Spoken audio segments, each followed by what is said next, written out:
की आपल्या देशाचं जे संविधान आहे त्यामध्ये अशी स्पष्ट तरतूद आहे की मागासवर्गीयासाठी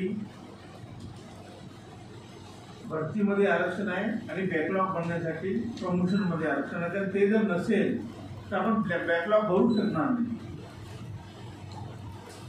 असं असताना आणि कुठल्याही कोर्टाचं कुठल्याही न्यायालयाचा हे आरक्षण बंद करा अशा कुठल्याही प्रकारचा आदेश नसताना ऑन द कॉन्ट्ररी 5 न्यायाधीशांनी असा निर्णय दिला की तुम्ही आरक्षण चालू करा. सगळ्या देशाला सांगितलं, आपल्यालाही सांगितलं. परंतु या महाराष्ट्रातल्या महाअधिकचा जे आशुतोष कुंभकोणी आहे त्याने असा रिमार्क दिला की 28-306 ही केस पेंडिंग आहे. वास्तविक तशी कुठली केस पेंडिंग नाही. ती केस ऑलरेडी या सगळ्या याला लिंक झालेली आहे. तुम्हाला आम्ही जे दिलेले आहे त्याच्यामध्ये सुद्धा 28-306चा उल्लेख आहे. त्यामुळे एम नागराजन आणि जर्नल सिंग जे 2 मुख्य केस होत्या त्यामध्ये ती लिंक झालेली आहे. असा खोटा देखुना आपल्या महाराष्ट्र राज्याच्या महाधिवक्त्याने केल्यामुळे हजारो नाही लाखो लोकांच्या प्रमोशन थांबलेले आहेत आणि डोळ्यात अश्रू घालून लोक रिटायर्ड होत आहेत. आणि या शासनाने जेवढे आरक्षणचे मुद्दे आहेत, ओबीसीचा आरक्षणचा मुद्दा असो, हे आरक्षण असो, मराठा आरक्षण असो, सगळ्या आरक्षणाचा बट्ट्याबोळ करून टाकलेला एवढं आम्हाला म्हणायचं आहे. हे सरकार मागासवर्गाच्या विरोधात सरकार आहे. धन्यवाद. सरकार फेल चल रही है और एक तरफ दुआई तो दे रही है कि हम सब कुछ कर रहे हैं, लेकिन प्रैक्टिकली कुछ नहीं कर रहे. तर आपण 3 विशिष्ट वकिलांची मागणी केलेली आहे, त्याचा उल्लेख करावा लागतो. नाही, असं आहे की पहिला जो मुद्दा आहे की तो त्यांनी डेटा दिला पाहिजे. डेटा दिल्याशिवाय वकील आर्ग्युमेंट पुढे काय करणार. त्यामुळे डेटा देणं सरकारचं पहिलं बंधनकारक काम नंबर 1. नंबर 2, मराठा आरक्षणाच्या प्रश्नी वकिलांची फौज लावली होती ना. अनुसूचित जाती जमातींच्या प्रश्नावरती महाराष्ट्र सरकारला वकील नेमायला काही पैसे नाहीत का. सध्या एक वकील त्यांनी नेमलेला आहे, ॲडव्होकेट पटवालिया म्हणून आहे, सिनियर काउन्सिल आहे, चांगले वकील आहेत, आम्ही काही म्हणत नाही. पण एकच नेमलेला आहे. दुसरी आणखी वकिलांची फौज उभी करावी. काही ठिकाणी सरकारने पुन्हा कमजोरी दाखवण्याची गरज नाही, नाहीतर भविष्यात सरकारला अनेक प्रश्नांना उत्तर द्यावी लागतात.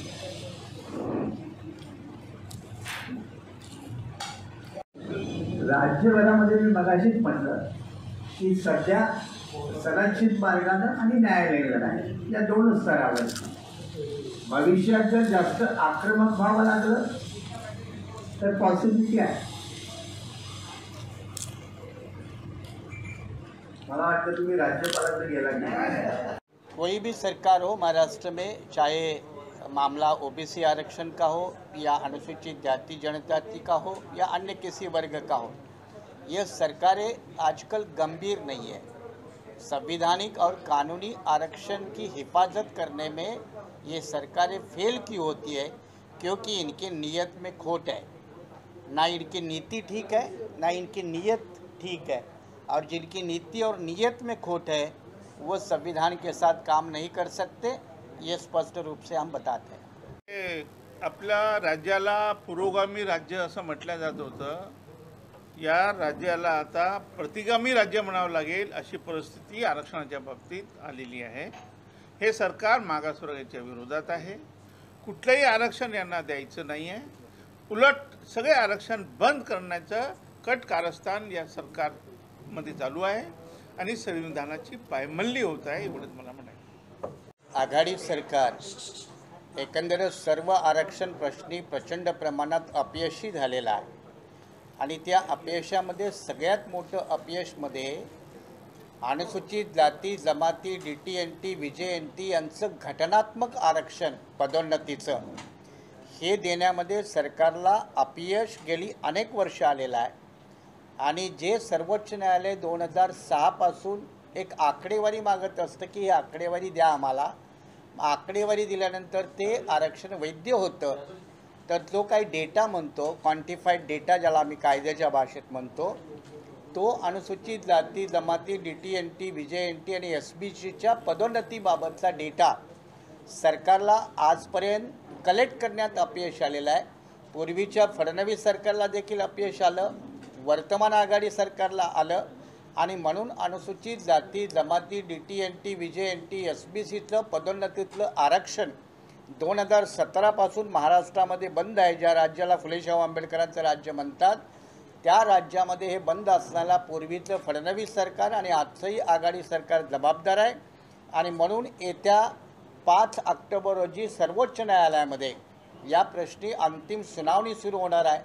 तर त्या सुनावणीसाठी महाराष्ट्र सरकारनं पूर्वतयारी करून सगळा क्वांटिफाईड डेटा न्यायालयात सादर करावा, हे सरकारला आज चेतावणी देण्याकरिता, आगाह करण्याकरिता, त्यांना सांगण्याकरिता आणि हा प्रश्न सोडवण्याकरता सरकारनं विशेष लक्ष द्यावं असं आवाहन करण्याकरता आजची पत्रकार परिषद आरक्षण हक्क कृती समिती या सगळ्यांच्या वतीनं आज मुंबईमध्ये झालेली आहे.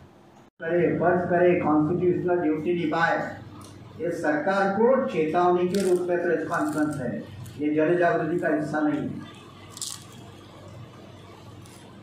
समाजाला काय आवाहन करतात? पहले सरकार को तो बता दें अपना काम, हम अपना तो काम करते रहेंगे. समाज के लोग केलं नाही तर सरकार काय करायचं ते समाज बरोबर ठरवणार, वो देख लेंगे उसका.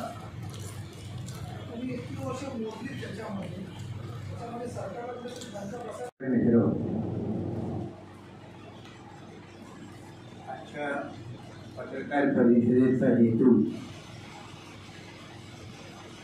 म्हणजे महाराष्ट्र शासन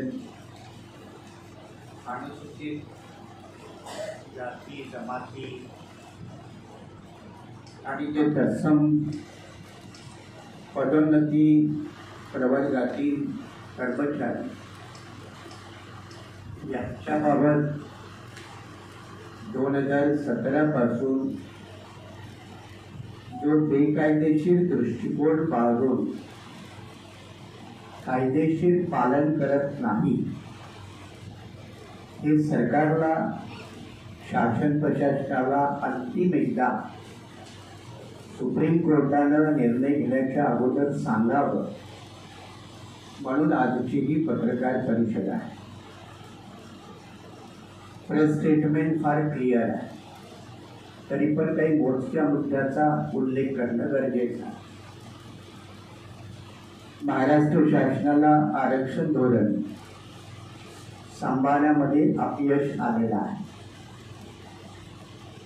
28 नोव्हेंबर 2019 आघाडी सरकार स्थापन झाल्यापासून आजपर्यंत अनुसूचित जाती जमाती DT-NT VJ-NT यांच्या पदोन्नतीच्या आरक्षणाच्या प्रश्नावर सरकार सपशेल अपयशी आहे याची विस्तृत मागणी प्रेसनोटमध्ये आहे. याचा अर्थ हे सरकार जबाबदार आहे असं नाही, तर पूर्वीच्या सरकारनं सुद्धा फडणवीस कालखंडात 2017 मुंबई उच्च न्यायालयाच्या निर्णयानंतर 2019 पर्यंत फडणवीस सरकार सत्तेत असताना सुद्धा अनुसूचित जाती जमाती DT-NT VJ-NTच्या पदोन्नतीच्या प्रश्नावर त्यांनी सकारात्मक कारवाई केली नाही आणि त्यामुळे दोन्ही सरकार जबाबदार आहेत. तिसरा मुद्दा असा की मधल्या कालखंडामध्ये सर्वोच्च न्यायालयाने काय ऑर्डर दिल्या, उदाहरणार्थ एक 17/5/2018ची ऑर्डर आहे, एक 5/6/18ची ऑर्डर आहे आणि त्याच्यानंतर भारत सरकारचा 15/6/18चा एक आदेश आहे.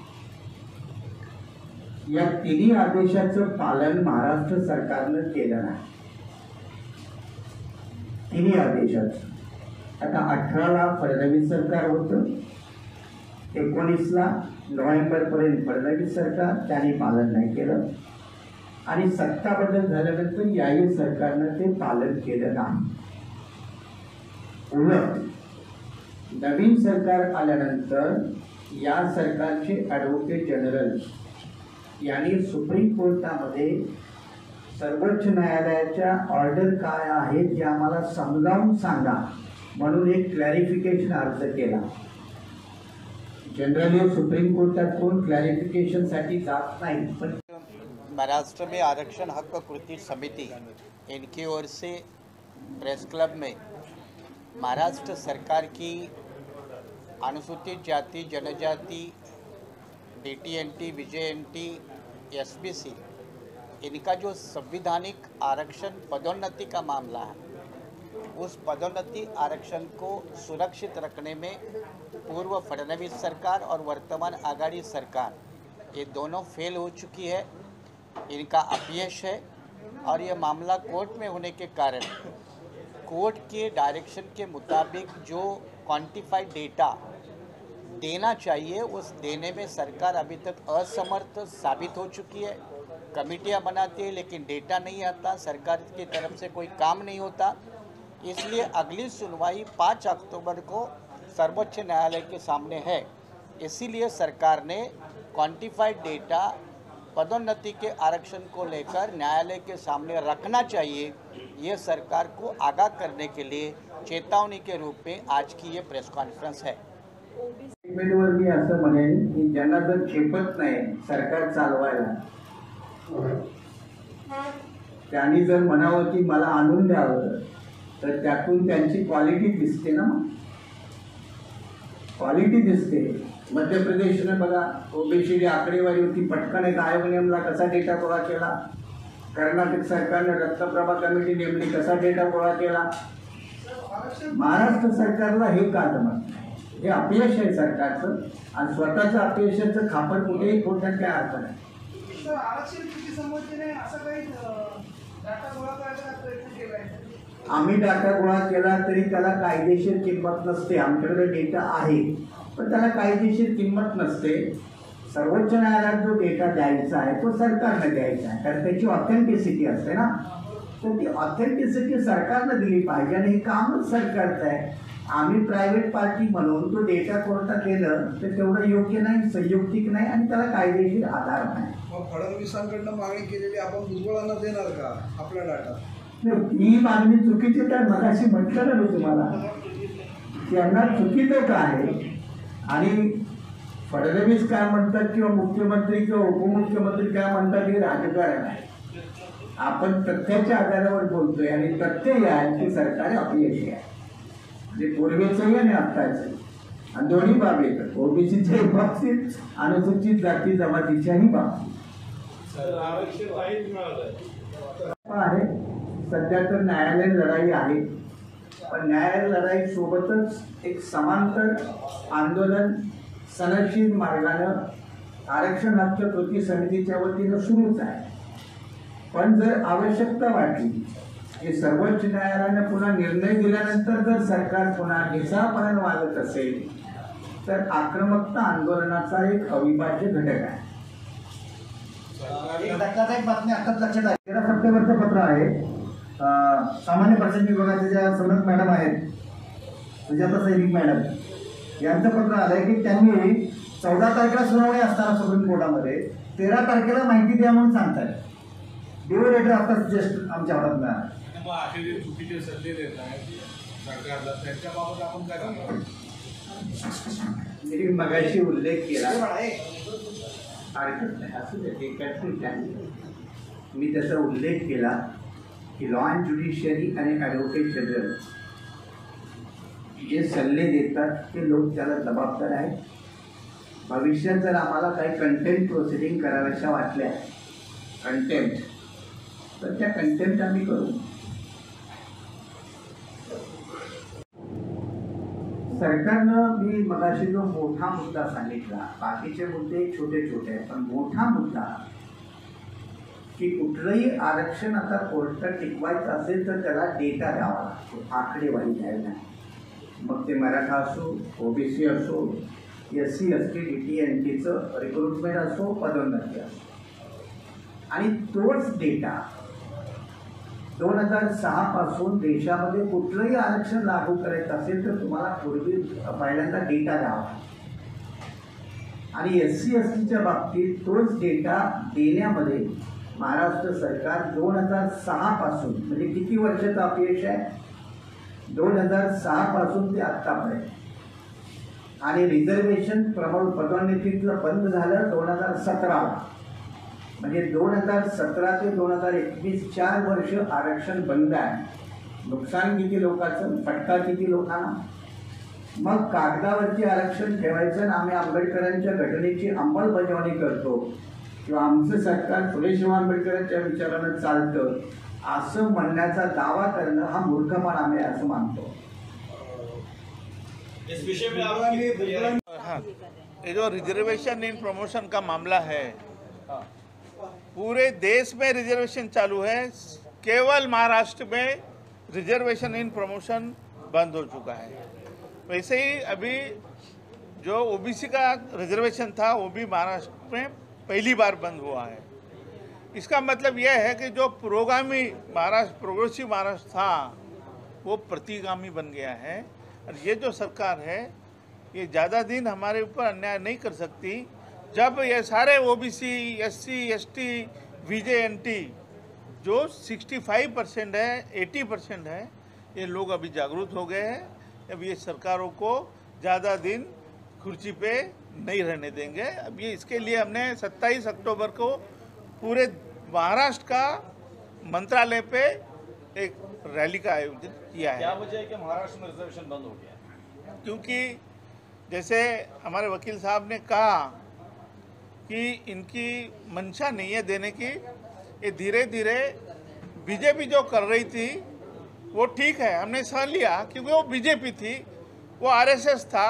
लेकिन ये जहाँ पुरोगामी महाराष्ट्र, जहाँ कांग्रेस, राष्ट्रवादी जिनको हम लोग वोट देते हैं वही लोग हमारा आरक्षण छीन रहे हैं. ये इसके लिए हम बड़ा आंदोलन करेंगे और इनको हमारे घर के सामने वोट मांगने के लिए नहीं आने देंगे.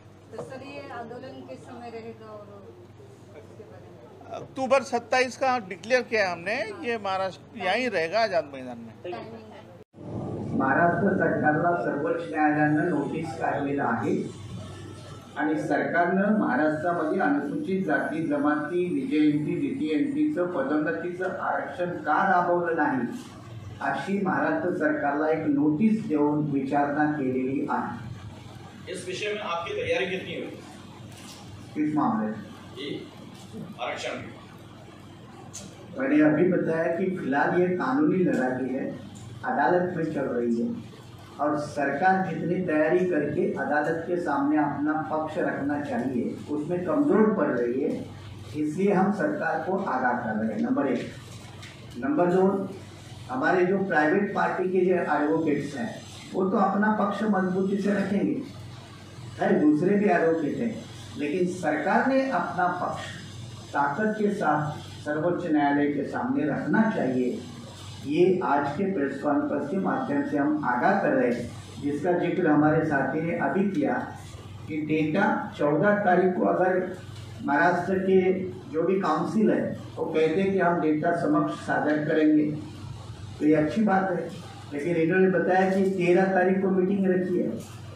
अब 13 तारीख तक डेटा इकट्ठा करने का काम शुरू हो तो 14 तारीख को क्या पैरवी करेंगे. मैं ये भी नहीं मानता कि वो 14 तारीख को ही महाराष्ट्र की आर्ग्यूमेंट होगी, ये भी नहीं हो सकता क्योंकि कई सारे दूसरे काउंसिल हैं. लेकिन इससे पता चलता है कि सरकार कितनी कमजोर रूप से काम कर रही है. सुनावणी झाली त्या सुनावणीत ज्या माननीय सर्वोच्च न्यायालयानं जे निर्देश दिलेले आहेत आणि त्यात जे सादर केलेल्या गोष्टी आहेत, ज्या बोललेल्या गोष्टी आहेत त्या अनुषंगाने बघितलं तर महाराष्ट्र शासनानं ज्या कारवाई करणं अपेक्षित होतं त्या केलेलं नाही. सरकारचं अपयश आलेलं आहे मागासवर्गीयांचं, म्हणजे खास करून SC, ST आणि इतर मागासवर्ग म्हणजे VGNT, DTNT या सगळ्यांचं मागासवर्गीयांचं आरक्षण टिकवण्यामध्ये अपयश आलेलं आहे. आणि आता 5 ऑक्टोबरला त्याची सुनावणी अंतिम सुनावणी होणार आहे. सुनावणीमध्ये माननीय न्यायालयानं काउन्सिलला फक्त अर्धा तासाची वेळ दिलेली आहे आणि तुमचे इश्यूज काय आहेत ते फ्रेम करा. महाराष्ट्र शासनानं त्याच्या अगोदर जानेवारीला पण सांगितलं होतं परंतु महाराष्ट्र शासनाच्या वतीने ज्या गोष्टी मांडण्या गरजेचं होतं ते मांडल्या गेलेल्या नाही. जुलैमध्ये माननीय अटॉर्नी जनरल यांच्यासमोर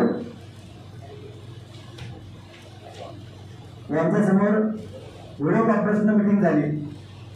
त्यामध्ये महाराष्ट्र शासनाच्या वतीनं जे काही नोट्स पाठवले गेले सुप्रीम कोर्टाला, त्यामध्ये SC STच्या आरक्षणासंबंधातनं कोणतेही प्रोव्हिजन, कोणतेही तरतूद काहीही सांगितलं गेलेलं नाही.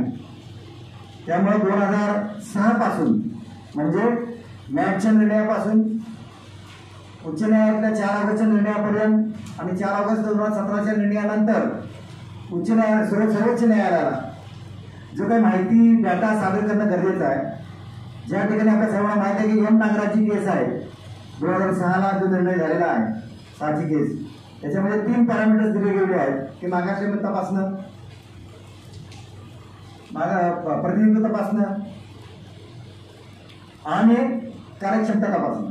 या 3 गोष्टी जर प्रतिनिधित्व जर महाराष्ट्र शासनात नसेल मागासवर्गीयांचं तर पदोन्नती द्यायला पाहिजे, अशा प्रकारचे पॅरामीटर्स ठेवले. परंतु महाराष्ट्र शासनाला 2006 पासून ते 2021 पर्यंत काहीच कारवाई केलेली नाही. आणि मग महाराष्ट्रातल्या सगळ्याच मागास संघटना एकत्र झाल्या आणि मग आम्ही आरक्षण हक्क कृती समिती स्थापन केली. 7 मेचा GR आपल्या सर्वांना माहितीच आहे की सर्व मागासवर्गीयांचं पदोन्नती रद्द करण्यात आलेली आहे, थांबवण्यात आलेली आहे. 2017 पासून ते 2021 पर्यंत मागासवर्गाचं 33% पदं जी आहेत ती काही ठिकाणी राखून ठेवली, परंतु ती पूर्ण आता बंद करून सर्व लोकांना पदोन्नती देण्याचं काम सुरू आहे. ते पण 25 मे 2004च्या ज्येष्ठतेनुसार. म्हणजे मागासवर्गावर किती अन्याय, म्हणजे घटनात्मक आरक्षण असून सुद्धा 16(4) मध्ये भारतीय संविधानामध्ये तरतूद असून सुद्धा ते रद्द केलं गेलं. पुन्हा या पदोन्नती प्रश्नाला टांगत ठेवली. त्यामुळे मी आजच्या प्रेस स्टेटमेंट कॉन्फरन्समध्ये हा मुद्दा पुन्हा स्पष्ट करू इच्छितो की पूर्व सरकार आणि वर्तमान महाराष्ट्रातील आघाडी सरकारला चुकीचे कायदेशीर सल्ले देणारे लॉ अँड ज्युडिशियरी डिपार्टमेंटचे अधिकारी आणि महाराष्ट्र राज्याचे ॲडव्होकेट जनरल हे देखील जबाबदार आहे. महत्वाचा मुद्दा सांगून मी थांबणार, म्हणजे तुम्हाला प्रश्न विचारायची अधिक संधी द्या. तो म्हणजे महाराष्ट्र शासनाला मुंबई उच्च न्यायालयाचा निर्णय येण्यापूर्वी आणि त्याच्यानंतर ही जी काही सर्वोच्च न्यायालयाच्या नागराच्या निर्णयानुसार जी आकडेवारी पाहिजे होती ती 2006 पासून आजपर्यंत येणार आहे. आता ओबीसीचे ते म्हणतात आम्ही 2 दिवसात देतो, अनुसूचित जाती जमातीची 2006 पासून दिलेली नाही. 2006 साली प्रकरण सुरू झाल्यानंतर 14 पर्यंत ते हायकोर्ट आणि मॅटमध्ये होतं, तरी सरकारनं आकडेवारी नाही दिली. 14-15ला पुन्हा हायकोर्ट आणि पुन्हा मॅट सरकारला आकडेवारी देता नाही आली. आणि पुन्हा त्यानंतर 16-17 मुंबई उच्च न्यायालय. म्हणजे 2006 ते 2017 जेव्हा या केसेस चालू होत्या मॅथमध्ये आणि हायकोर्टात, सरकार त्याला कुणाचंही असो त्या सरकारनं हे काम केलं नाही. फडणवीस सरकारच्या काळात ते आकडेवारी द्यावी म्हणून एक कमिटी गठन केली होती 2017 मध्ये, तिनंही काम केलं नाही. हे सरकार सत्तेत आल्यानंतर यांनी एक कमिटीचं गठन केलं. अगोदर 22 मार्च 21ला GR काढला आणि वेळ दिला, 1 महिन्यात देईल. ही कमिटी पुन्हा फेल. त्याच्यानंतर 25 जून 21 दुसरा GR काढला आणि पुन्हा वेळ दिला की 31 ऑगस्ट पर्यंत आकडेवारी द्यावी. आता 31 ऑगस्ट संपून गेला. हे तुमच्या नजरेस आणण्याचं कारण असं की आता 14 सप्टेंबरला सुप्रीम कोर्टामध्ये सुनवाई झाली. 133 वेगवेगळ्या राज्यांच्या पिटिशन आहेत. त्यामध्ये महाराष्ट्राचं एक मुख्य पिटिशन आहे. त्यामध्ये 5 वकिलांच्या वतीनं मागासवर्गीयांच्या विरोधात आहे. आणि आता जर सर्वच पार्ट्या म्हणजे राजकीय पक्ष हे सगळं मागासवर्गीयाचं आरक्षण संपवण्याच्या इराद्यात आहे. त्यांचं जे सर्व राजकीय पक्ष आता ओबीसीच्या ह्याच्यावरूनच दिसत आहे की त्यांना कुठलंच आरक्षण नको, हळूहळू ते सगळं RSSच्या मार्गाने चाललंय. एक तो आप देखिए कि इसके पहले भी आरक्षण मामले में जब फैसले गलत किए तो पार्लियामेंट में संविधान संशोधन किए और इसी के तहत 77 constitutional amendment, 81 constitutional amendment, 85 constitutional amendment इन्होंने पदोन्नति का आरक्षण बरकरार रखा है. और इस देश की पार्लियामेंट ये इतना तो आगे नहीं जा सकते कि ये कॉन्स्टिट्यूशनल रिजर्वेशन नकार देगी. इसलिए आरक्षण तो मिलना तय है, लेकिन इस मामले में महाराष्ट्र की जो सरकार है वो अपने कर्तव्य में कम पड़ रही है, कसूर कर रही है. ये आज हम आपके सामने नजर ला आहे. मुंबई उच्च न्यायालयात आहे, सर्वोच्च न्यायालयात आहे आणि या अनुषंगाने सर्वोच्च न्यायालय येत्या 5 तारखेला अंतिम सुनावणीला सुरुवात करत आहे. म्हणून तर सरकारला जाग यावी म्हणून आजची पत्रकार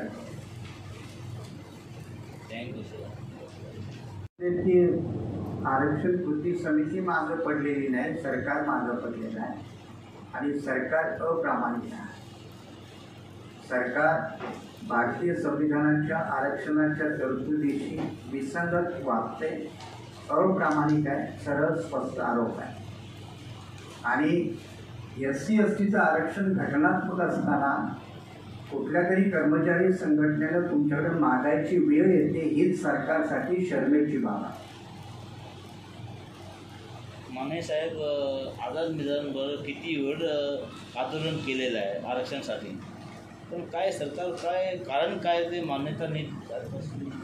सरकारला महाराष्ट्रात मराठा आरक्षणानंतर मोठे मोर्चे बघायची सवय लागली आणि त्यामुळं जी माणसं संरक्षित मार्गानं कुठलंही घटनाबाह्य कृत्य न करता आपले म्हणणे मागतात, आंदोलन करतात, त्यांच्याकडे या सरकारला वेळ द्यायला वेळ नाही.